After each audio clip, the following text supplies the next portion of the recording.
The last time we continued on season 4, uh, which is the third season, strangely enough, because season 3 never happened. We adventured around and then we found a village and a jungle. We have a stuffed inventory, but I'm sure we can find a way to deal with that. Uh, and we have some healing, a little bit of health down, but overall, I must say, our position could certainly be worse. Uh, didn't really have something off the top of the dome piece to bring up in conversation. Not really a lot going on today. It's been a nice sunny day. Let's talk about the weather. Everybody's favorite subject. So, the weather has been nice this summer. And and by nice, I mean it hasn't been too hot. I'm in the American Northeast. So, what I experienced. Whoops, didn't mean to hit you. I'm sorry, I just meant to steal your job. Um, but it's been really nice. Like today, it's in the 70s despite it being August. And you're probably watching this, it's not August anymore. That's just the truth of it. You're not angry at me for hitting that one villager once, right? No. This is apparently everybody's gathered, but nothing's going on here.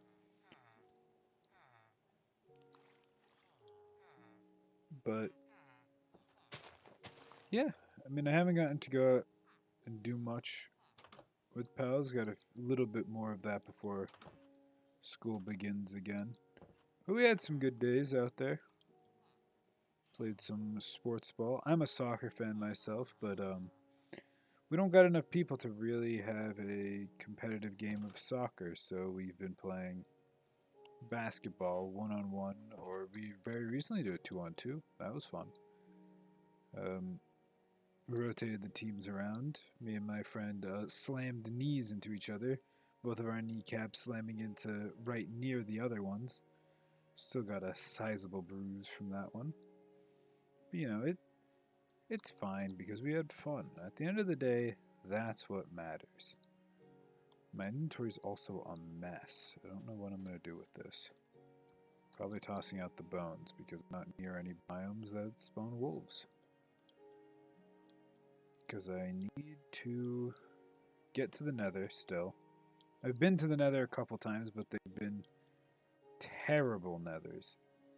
So I've just avoided traveling in them out of the threat that I don't know how far I'd have to explore to find what I'm looking for, and would rather not risk my life in the two most dangerous nether biomes to potentially find a structure. Now, I don't need to get as lucky as I did that one time where I literally just roamed in and there was a fortress right there, but I do need a better biome spawn. One where I could farm some gold safely and, overall the thing is safety. I want to be able to survive because this time we're going all the way. The weather in Minecraft is very nice. If it was like this all the time in the real world, more people would go outside. Though I guess in real life, when it's nighttime, monsters don't literally come to life, start exploding, hunting you down, trying to kill you. So I guess there's a trade-off. Also, can we point out that essentially there's a 10 minutes day, 10 minutes of night. Minecraft Steve, he sleeps a lot. Like the normal person sleeps about 8 hours a night. Minecraft Steve sleeps for like half the time. Which means that he sleeps for about 12 hours. Very restful. And if he doesn't sleep for a couple nights, he starts summoning demons at night that are specifically spawned by his insomnia. Imagine that. I mean, some people do have sleep paralysis demons, but just imagine for a moment if you pulled an all nighter and, the effects weren't just that you felt sluggish. You felt fine, besides the demons flying around, screeching, dive bombing you, trying to kill you. But hope's not all lost because you can kill them to repair your hang gliders. But of course, the hang gliders are only available after you slay the dragon at the end of the world. That's the wrong side. We want this side then. There we are. Of course, the wild armor trims. Honestly, these are what I should be getting rid of. The clock has served me well. I do want a saddle. I don't need that much wood. It is it's exorbitant. We'll keep the clock. We'll be able to get a couple more arrows.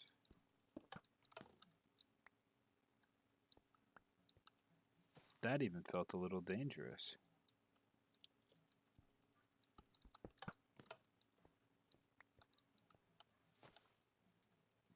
There you go, some more arrows.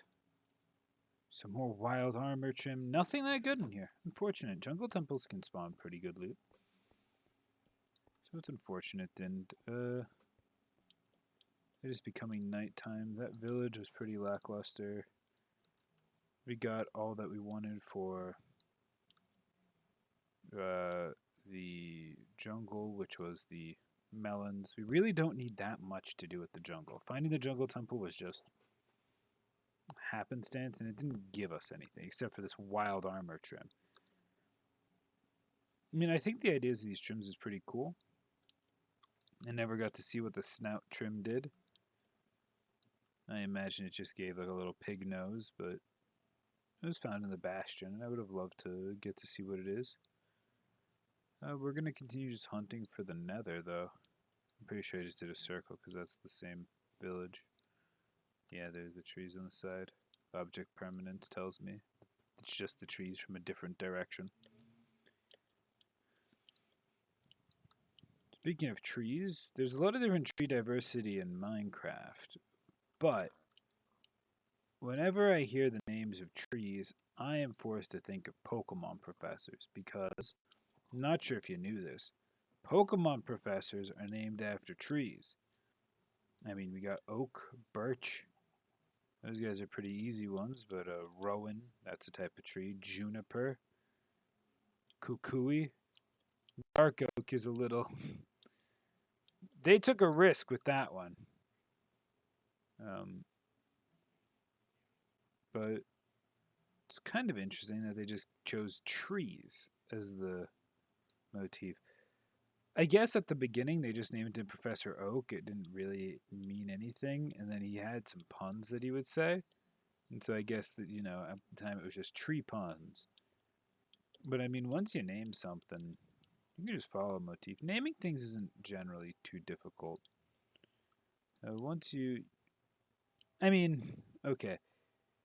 It's complicated, because good names are difficult. But decent names are easy.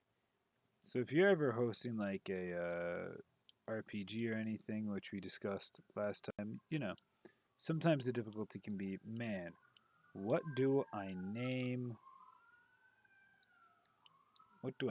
this important villain? And I mean, a decent name is just try to come up with a simple dialect. Hey, Jim is a common name. The main antagonist probably wouldn't go by Jim. He would probably stay by James, or, it's not too difficult to come up with a basic, make them sound more serious. But, like, really cool names, when it comes to those, I forget what the website is called, but if you look up, like, Jack DeKeats' Earthly Hegemonies, which I just spoke some big words at you. Just note that what I did say were real words. Um, and the Jack DeKeats name generator might just work instead of having to search earthly hegemonies. Uh, more water trim, no map. I bet there's another chest in here with a map. I just don't know where it would be. But those names are sick. The earthly hegemonies are pretty cool. Like one name from Jack DeKeat is a tabletop host, similar to like Matt Mercer's probably a little more famous. But Jack DeKeat, I'm not sure if he's the DM of that. Are those guys pointing their crossbows at me, or are they just all looking this way?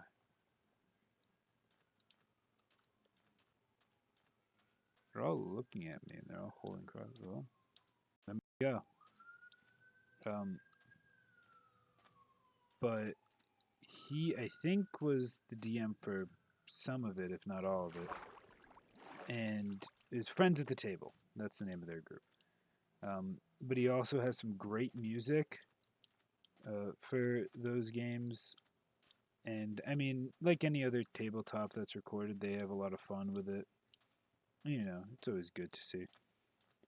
But some of the advantages of their world is they don't use D&D, they use other systems.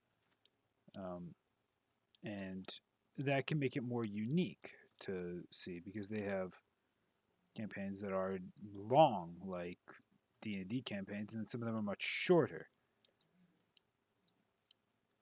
And one of the best names I've ever heard in a D&D-esque in a tabletop RPG goes to a Friends at the Table name. And they had like, I think he was sort of like a space pirate type of robot guy because that was sort of just, it worked for their campaign. And this was from, I believe, Twilight Mirage. And the name of the character was Half Passed by the Minute Hand. I can't even begin to come up with a name that good. It just sounds so good. Half Passed by the Minute Hand. It's the name is amazing. It is. I don't know why it's so good. I've tried to break it down to myself, and I've tried coming up with other names. I couldn't. Using the earthly hegemonies, I was able to create a pretty decent name. I used the generator just to sort of get a gist. And then I made Midnight's Gambit, which is a pretty decent name. But the earthly hegemonies are like a possessive like noun, but it's more of a descriptive noun. So something like midnight would work. Like one of the characters who has an earthly hegemony name is Constance Justice, which again is a really great name. But there's also Grand Magnificence. That's another name of a character. But I mean, I will never get over the name Half Passed by the Minute Hand. It's so clean. I don't know what about it fascinates me so much. But if I could create a name that good, I would be set for life. My creative quota would have been hit. I'm not sure if that was a Jack DeKeat name, whether it was made in conjunction with the player or what. I don't know any of the details about it. What I do know is the name was sick.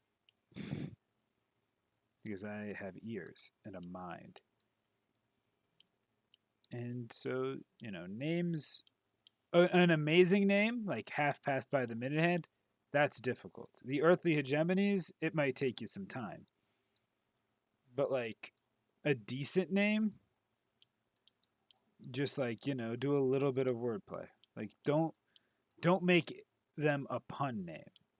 By a little bit of wordplay, I mean understand words that just sound similar and then like a fancy word that means something related to the character works. You might be thinking, what the hell does that even mean? Here's a basic one.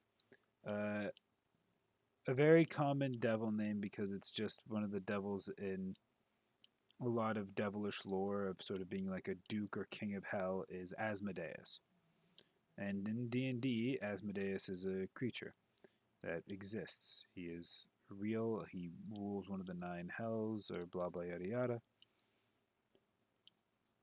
But Asmodeus' name is listed in the Ars Goetia as one of the 72 demons of hell. And so the reason that's important is a little note. For those of you who don't know what the Ars Goetia is, that's fine. It's one of the lesser keys of Solomon. But it doesn't matter. It really doesn't matter.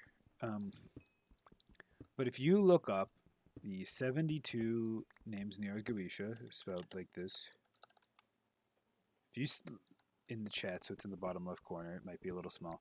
If you look up the demons of the Ars Goetia, let's say you're making a tiefling, you're making an Asmodeus tiefling, and you want just a good name, try doing wordplay based off of one of the demons in the Ars Goetia. And there are some good names in the Ars Goetia. There's like, I mean, if you like anime, all of the, if you've ever seen Magi, all of the, whatever they're called, all of the djinns are named after demons of the Ars Goetia. Baal being the first, he's the first one. Ammon is one. Even ones that you thought came from other media also exist. Like one of the, like you probably saw Cerberus if you watched Adventures of Sinbad. But I'm sorry to break it to you, but Kerberos or Cerberus is in the Ars Goetia. Which is funny to think that that means canonically in Christian lore, because the Ars Goetia is Christian lore technically. Cerberus exists still, despite the fact that he's clearly from Greek mythos.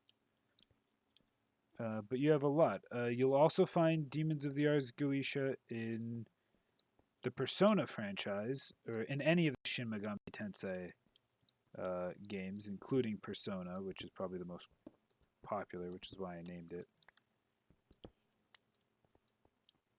So that's a way you can find those names.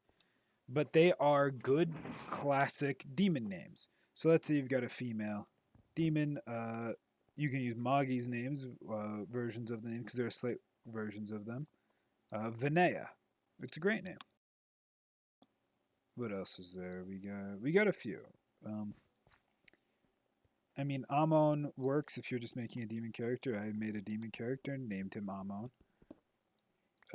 Ammon is also a name that sort of means sort of like powerful. I don't know its exact origins, but like the apex of gods in ancient Egyptian mythology was Ammon-Ra. Sort of an important name. Baal is the first king of the gods. Paimon is also like a king of hell, I believe. Paimon's definitely the name of one of them. It's also that little creature in Genshin Impact, the Navi-like one. So, you know, you can, if you're afraid of using that name because of that connection, fair enough, I suppose. What else do we got? There's a lot of names in the Ars Goetia. And you'll be able to find a pretty good selection of names. Shin Megami Tensei in general has a lot of mythological creature names. So if you just want to look, if you just look up like Persona demons, you'll be able to find a lot of funky looking names. I mean, this is advice for like naming a tiefling, but this type of advice works anywhere. Because, well, for one, there's more than just demons and all this stuff. Let's say you're looking for a dwarf name. Well, dwarves sort of originate from Norse mythology. So start looking at some Norse names. You'll be able to find some stuff. And that's how you end up with names like Gelamir and things are just that. And things, the names don't have to have meanings. In fact, a lot of the times you can sort of break the immersion, which can be fun. So your character can be super powerful from a very rich family, and his name can be like he can be from. Let's go with dwarves for a moment. You're the eighth son of the third brother uh, of the king's uh, queen, so the queen. So you don't have any actual royal authority, but due to this family connection, your family raises you to be much sterner, much more by the books. And so, but you're the eighth son. So at some point, your parents stop caring as much about your name. They're not giving you one of those large mythological names. So what do they name you instead? Well, they could name you something actually good. Instead, though, they go with, we'll just. You're not your father. We don't really care. You're not a junior because we already have one of those. You're not named after the great warriors because we already have those. But you'll be good to the family. You'll be the kid who goes off and learns to be tough. They'll just give you a name that sounds tough. Like Boulder. And so you're like Boulder of this, but you don't like the name Boulder. It's because it feels kind of just lame compared to the rest of your family. So you sort of just undermine your name. And so you go, well, I'll just be like Bowl. And so then it's like, oh, great, mighty adventure. What is your name? Ah, I am eighth. And you're like, oh, but I need to be important here. I am eighth son of the I am the eighth son of the third brother to Her Majesty, the Queen. They and they pull out some large book. And they're like, so you are Boulder? Yes, and you're a dwarf, so you're not that large, but And then this name can be even funnier if they're like, oh, you will be the wise and studious son, and then you weren't. So your actual name is like Tome, because they just got lazy with naming you. Like, it can be that simple. Or your character, you're human, so it's just like, we shall name you as you are our son. It's like, what is my name? And they're like, Tony. So I, brother of Aragorn, and it's like, oh, but also your younger sister is like the firstborn daughter. So it's like, so you're saying my first brother is Karlstant the Second, named after our father, a great warrior. Then my older brother is named after the king Gelmir. And then you ran out of names for me. You wanted a more personable son, so you named me Josh. And then you named my younger sister, your first daughter, after the queen of warriors, Venalier. And it's like, so they've all got like fancy names, and I'm just Josh. It's like, well, Josh, you are a very good son. We love you all the same as all the other sons, even if your name doesn't seem to carry the same cadence. And that's just the way naming schemes are. They don't have to mean that much. You can also just combine names, like, elven names. You can try to go on like elven name generator and just generate a bunch of them. And then it's like, well, WoW has the famous drow Sylvanas Windrunner. Sylvanas just comes from nature. It's a nature god of some mythology, either Greek or Roman, I believe. So it's not like, they're that fancy. Elven names sort of sound natural and sort of mystical. There's not really much to be done with names. You just sort of have one. One of my players has actually named himself Sir, S-U-R, and we play into the joke a lot, which I believe was an intentional joke, of you know, hey, my name is Sir. And they're like, oh, or he introduces himself, Sir Darren, because that's his character's name, and he just goes, oh, well, nice to meet you, Sir Darren. And people think that he's a knight Darren, and he's like, no, it's not. And then people go like, ah, a knight, and he's like, no, that's just my name. It's Sir, spelled with a U. And people go, oh, okay. Who names their kid Sir? Um, and then like we had a bard who comes from nobility. They they named their well, the character's name is Titania. Titania, of course, is a princess of uh, the fairies, queen of the fairies, married to Oberon, king of the fairies. Just a common, very noble name. Uh, and I believe it's Celtic, but that doesn't really matter.